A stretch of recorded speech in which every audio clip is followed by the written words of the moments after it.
Allez, maintenant on va passer au 14e du championnat, c'est l'OGC Nice. L'OGC Nice qui a un nouveau stade, bien sûr le président Rivière est fier justement de ce qu'il a pu récupérer et justement bravo à lui pour avoir investi justement pour être tellement ambitieux. Et l'ambition, je pensais réellement qu'il avait, je rappelle que j'ai dit que Nice serait en Europa League à la fin de la saison. J'ai pas encore changé d'avis, mais en tout cas c'est vrai que ça se passe pas très bien pour les Niçois cette année, 14e du championnat, 23 points. Pour 7 victoires, 2 nuls et 10 défaites. Pourtant tout avait plutôt bien commencé, hein. C'est vrai que moi j'étais plutôt content. Bon, il y avait une défaite 4-0 contre Lyon la première journée, mais après, quand même 6 victoires, 2 nuls et 2 défaites, une 6ème place. Et malheureusement, cela va très vite disparaître, puisque malheureusement ils feront 7 défaites consécutives. Et de la 6ème place, ils tomberont à la 17ème place, avec des défaites contre Bordeaux, Monaco, Bastia. Monaco, vous avez pu suivre d'ailleurs les notes de WL Wrestling Football, ils sont encore. Et là, il y aura un léger mieux, c'est là que je me dis que bon, c'est pas encore terminé, puisqu'ils sont en quart de finale de Coupe de la Ligue, où ils ont battu Sochaux. Ils ont battu Sochaux également en championnat. Et dans la dernière journée avant la trêve, ils battront Evian 3-1. Comme j'ai dit également, ils ont un nouveau stade, l'Alliance Riviera. Et donc, qu'est-ce qu'on va essayer de faire avec cette équipe? On va pas essayer de réfléchir sur l'éventuelle possibilité du maintien, parce que franchement, avec 23 points, il y a peu de chances que les Niçois tombent dans Ligue 2. Voilà, il faudrait vraiment un cataclysme, et enchaîner cette défaite consécutive, mais il y a peu de chances. Nous, ce qu'on va essayer de faire, c'est de savoir qu'est-ce qu'il faut gommer pour que cette équipe aille dans le top 10, et peut-être, alors on va être ambitieux, aille encore en Europa League. Ça peut être une solution, même si c'est vrai que cette année en Europa League, ils n'ont pas vraiment été sérieux. Et on en parlera ça bien évidemment. Enfin, par rapport au bilan. Déjà, première chose qu'il faut... Alors tout ça statistique, hein, vous inquiétez pas pour ça. Tout est adapté avec statistiques, calculs, équations à 3 inconnus. La première chose qu'il faudra qu'ils enlèvent, c'est leur problème à l'extérieur. Nice a qu'une victoire en 9 matchs. C'est trop peu. Il va falloir que Nice réussisse à être plus conquérant à l'extérieur. Je ne demande pas non plus que Nice fasse 9 victoires avec des matchs à l'extérieur, donc 10 victoires consécutives. Mais ce que je demande, c'est que, par exemple, ils fassent des matchs nuls, qu'il y a quand même que 2 nuls, c'est quand même assez peu. Qu'ils fassent, par exemple, je sais pas, pour un exemple pas bête, qu'ils fassent par exemple des matchs nuls à l'extérieur et des victoires à domicile. Comme ça, à la limite, ils se créeront une belle dynamique et je suis certain qu'à ce moment-là, l'équipe pourrait être très intéressante. Il faudra également il faudra également être plus prolitif devant les buts. Parce que malheureusement, vous pouvez voir la stat, c'est vrai que les Niçois n'ont marqué que 18 pauvres buts. Et peu. Alors je dis pauvres buts parce que c'est vrai que ça fait très peu. Alors vous allez me dire, ouais, 3-1, ça fait trop peu. Il va falloir que Nice marque plus.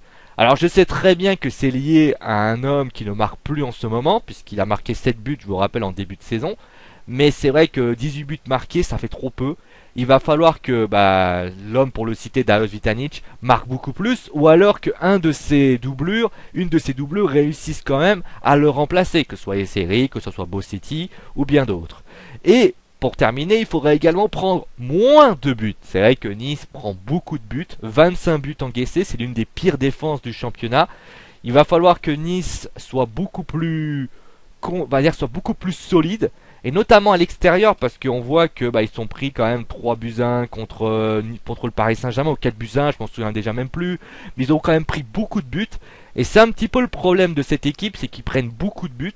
Il va falloir quand même être plus solide dans ce championnat, notamment à l'extérieur, ils prennent beaucoup de buts, et notamment on se souvient de ce match-là contre Monaco, où on avait l'impression que Nice, ils auraient pu faire 10 choses en même temps, ils auraient jamais réussi, ça partait à droite, ça partait à gauche. Alors je sais que c'est Monaco est une équipe qui à ce moment-là était très forte, mais quand on est en difficulté, il faut savoir être solide, parce que si t'es pas solide, tu te prends des buts, t'es pas en confiance, et après vous connaissez la suite. Et enfin on va parler d'un sujet qui me semble assez épineux, c'est l'Europa League. Alors il faut savoir que, bon, je sais ce que vous dites, les supporters niçois, vous dites, excuse-nous, Sio, bon, je sais que tu es novice dans ce domaine, mais Nice n'est pas non plus Lyon, c'est pas Bordeaux, c'est pas Saint-Etienne, c'est pas le Paris Saint-Germain, et c'est pas non plus Marseille. J'ai jamais dit que Nice était n'était pas au niveau qualité de l'effectif. Il est évident que un gars comme Zvitanic est loin d'un Zlatan Ibrahimovic, est loin d'un, même si ça, moi je suis quand même d'accord quand même, qu'un André-Pierre Gignac. Il est loin d'avoir l'expérience d'un Bafé Gomis. Je suis totalement d'accord avec ça. Je suis bien d'accord également, car même si Ospina, j'estime que Ospina est au niveau des meilleurs gardiens, que le milieu de terrain, c'est pas le milieu de terrain de Monaco. Je sais pas, je suis pas en train de dire ça. Ce que je suis en train de dire, c'est que je suis pas en train de dire, vous allez me dire également, ouais, mais bon, tu nous as vu trop beau, tant et machin. C'est que moi, en début de saison, quand j'ai vu la liste des personnes qui étaient qualifiées, vous allez voir, vous inquiétez pas, hein, les Stéphanois et les Spurs ils vont prendre la même. Hein. Vous inquiétez, ils vont se prendre la même soufflante. Hein, vous inquiétez pas pour ça. Hein, c'est pas les Niçois, c'est pas contre Nice. Malheureusement, vous étiez en Europa League et justement, il faut en parler parce que si on n'en parle pas, et ben ce problème ça va rester chaque année. Et on se souvient, on parle bien sûr de l'indice UEFA qui dégringole d'année en année. Et au bout d'un moment, bah, on va se retrouver à jouer avec deux clubs en Ligue des Champions. Et c'est pour ça que je tenais à en parler plutôt que de rien dire du tout. Et que quand ça va nous tomber dessus, et ben je dise ouais c'est la faute de Nice, c'est la faute machin. Alors que c'est pas de leur faute, mais c'est surtout pour, on va dire, analyser les problèmes de cette équipe par rapport à cette compétition. Je suis pas en train de dire que Nice est nul, hein, mais faites pas dire ce que j'ai pas dit. Maintenant, on va revenir sur ce que je disais. Moi, ce que je reproche à Nice, c'est le manque d'implication. De tous les niveaux. Alors, je ne sais pas si le président Rivière voulait être qualifié. Mais Claude Puel, par exemple, lors du match aller contre Limassol, déjà il y a un problème en soi, Limassol, est-ce que quelqu'un peut me donner un nom d'un joueur de Limassol? Sans regarder l'équipe et tous les sites en tout genre. Je peux vous garantir qu'il n'y en a pas un qui est capable de m'en trouver un. Parce que, bah, à un moment donné, bah, c'est pas une grande équipe, Limassol. Limassol, je sais même pas où c'est. Donc, pour vous dire, je crois que c'est Chypre. Et je crois que c'est un club grec ou Chypre. Je sais même pas comment c'est. Donc, finalement, bah, j'ai envie de vous dire que si c'est un club assez faible, je suis désolé. Nice devrait être capable de remporter ce match et de pouvoir, j'ai envie de dire, aller plus haut. Je veux dire, aller au moins affronter dans les phases de poule et remporter ces matchs. Et pourtant, ça n'a pas été le cas. Et Claude Puel a fait tourner l'effectif lors du match aller. Que tu fasses tourner l'effectif lorsque tu fais les phases de poule, j'ai envie de dire c'est normal. Parce que Nice n'a pas un effectif pour pouvoir jouer les deux compétitions. Et donc la priorité à ce moment-là aurait été le championnat. C'est normal aussi parce qu'ils étaient un peu en difficulté. Je rappelle cette victoire consécutive. Il y aurait eu un problème de confiance, etc. etc. Là j'aurais dit ok. Mais contre Limassol, ils sont dans une bonne spirale. Ils ont aligné quand même ils sont quand même sur 6 victoires, 2 nuls et 2 défaites, je rappelle.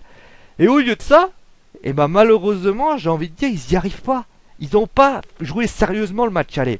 Au match retour, ils auront joué ça sérieusement, mais ils n'auront pas joué ça au match aller. Et quand tu fais tourner, forcément, c'est que ça veut dire, cette compétition, ben, j'ai peut-être pas envie de la jouer.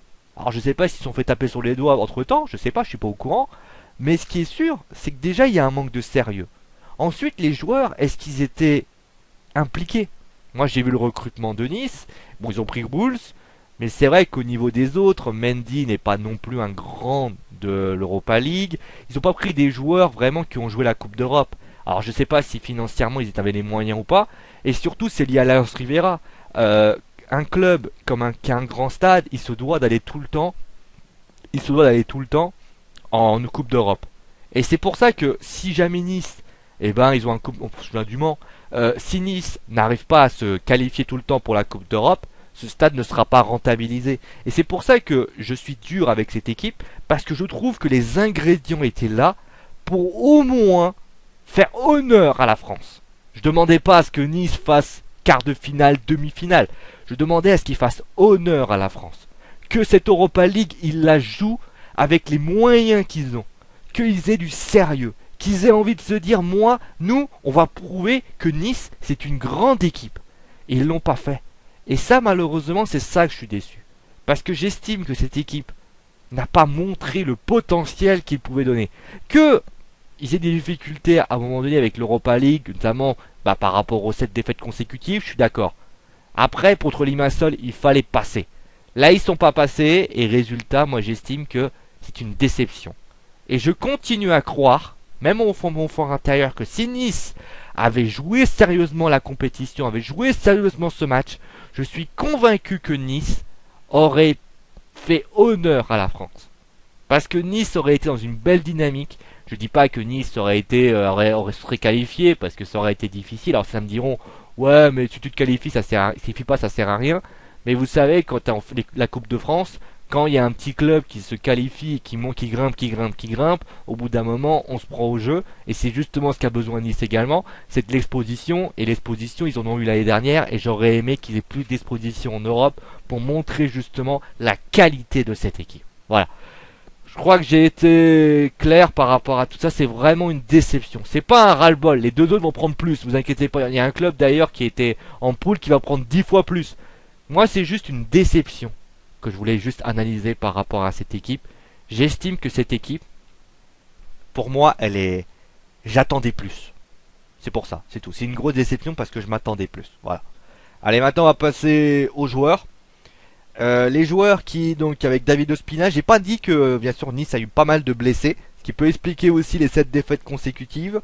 Et notamment l'Europa League avec les nombreux blessés, ça aurait été très difficile. Mais en tout cas, ils ont recruté quand même, il y a Bonne-Mère, Spina, Pied qui a été blessé. Et notamment, quel taulier cet homme. Franchement, il est toujours là, il est conquérant. C'est l'un des meilleurs gardiens de Ligue 1. Moi j'adore ce gardien. Je trouve qu'il a il est très vif sur sa ligne. Et sincèrement, c'est l'un des tauliers de Nice. Et on peut voir d'ailleurs que depuis qu'il est revenu, Nice est très très solide. Ne me demandez pas pourquoi, je me demande, réfléchissez tranquillement, ils ont pris un but en 3 matchs, ça veut dire aussi quelque chose. Alors je sais que c'est Sochaux, en premier c'était Sochaux et après c'était Evian qui a un petit peu des difficultés offensives, mais d'un côté ça prouve aussi que quand on a un bon gardien, quand on a un gardien, je sais rien contre bien sûr le gardien qui le remplaçait, mais quand on a un gardien qui est vraiment un très bon gardien, on est vraiment conquérant et on est vraiment tranquille offensivement. Et aussi on va passer bien sûr à la recrue. Alors c'est pas une surprise, j'ai plus pris une recrue, c'est bien sûr Christian Bruls. Parce que c'est vrai il s'est parfaitement intégré à l'effectif niçois. Il est très très bien, il fait 3 passes décisives cette année, il est vraiment, techniquement il est très bien, il fait des dribbles. Sincèrement il dribble bien, il est vraiment très technique, il n'hésite jamais vraiment dans le match contre Monaco. D'ailleurs il a été l'un des rares à surnager, a beaucoup débordé sur le côté gauche. Sincèrement ça a été vraiment un très très bon joueur et vraiment une des grandes forces de cette équipe niçoise. Et on va terminer bien sûr avec la déception. Je pense que vous n'avez pas très besoin de savoir la déception, bien sûr, c'est Darius Vitanic. Dario, malheureusement, certes, qui a marqué 7 buts, c'est le meilleur buteur niçois. Mais malheureusement, on a pu voir d'ailleurs, j'ai une image d'ailleurs qui est très forte, c'est contre Bordeaux. Il a 2 énormes occasions, le Vitanic de l'année dernière, il les plante. Celui de cette année, il les plante pas. Et donc, on voit tous ces grands attaquants qui ont fait une grande année et qui malheureusement n'arrivent pas à confirmer. Je me souviens d'un attaquant qui s'appelait Moussasso, que vous connaissez. Moussasso, il avait été extraordinaire avec Lille et puis lors du titre lillois. Et à ce moment-là, la saison juste après, et la saison qui a suivi, il n'a pas réussi à s'en sortir par rapport à ça. Voilà. Il va falloir que Dario se réveille. Je pense qu'il a le caractère pour, parce qu'on voit qu'il est très frustré. Et on voit aussi qu'il s'énerve beaucoup. Je pense d'ailleurs que ces vacances vont lui faire du bien, parce qu'il va pouvoir vraiment se remettre en question. Il va pouvoir vraiment profiter de sa famille. Et quand il va revenir, il va pouvoir peut-être réussir à faire le geste qu'il faut. Surtout que Nice est dans une bonne dynamique. Il ne manque que lui qui réussisse à s'en sortir. Et s'il réussit à planter un but, en général quand on plante un, le deuxième il n'est pas très très loin. Surtout que moi j'ai vu ce joueur, il a des qualités et honnêtement moi c'est plus une déception par rapport au fait qu'il bien sûr il n'est pas à la hauteur de ce qu'il faisait l'année dernière. Et pour moi sincèrement j'estime que ce joueur vaut largement mieux et il fera mieux, j'en suis quasiment certain. Allez, maintenant on va passer à l'équipe type, bien sûr à la composition d'équipe type. C'est dur à dire quand même. Allez, maintenant on va passer bien sûr à la composition d'équipe type avec donc Ospina les buts. Je l'ai dit 3 fois parce qu'on le dit 3 fois, comme ça les gens le savent. Allez, maintenant Ospina les buts avec donc une défense à 4, Kolos Diezak, Pesinovic, Gomis et Genevois. Gomis qu'on peut remplacer par Bonne-Mère. Alors pourquoi j'ai pas pris Bonne-Mère? Parce que le seul match que j'ai pu voir de lui, il m'a pas gagné une très grande sage de sécurité, d'où le fait que j'ai préféré mettre Gomis à sa place. Ensuite, vous avez donc un milieu de terrain récupérateur avec Digard et Mendy. 3 milieux offensifs, Poteac, Bruls et Eseric. Et enfin devant, bien sûr, Darius Vitanic. A noter que Eseric peut jouer en pointe avec Vitanic également. Et Bruls serait décalé sur un côté. Donc voilà, c'est à peu près la stratégie que je ferai, un 4-5-1. Avec donc ou un 4-2-3-1. On pourrait dire ça également, un 4-2-3-1. Je pense dans ces systèmes-là, il n'y a pas de raison que Nice ne réussisse pas vraiment de très bons coups dans cette deuxième partie du championnat. Je le dis, J'ai pensé que cette équipe irait en Europa League la saison prochaine. Ils iront en Europa League la saison prochaine. Voilà.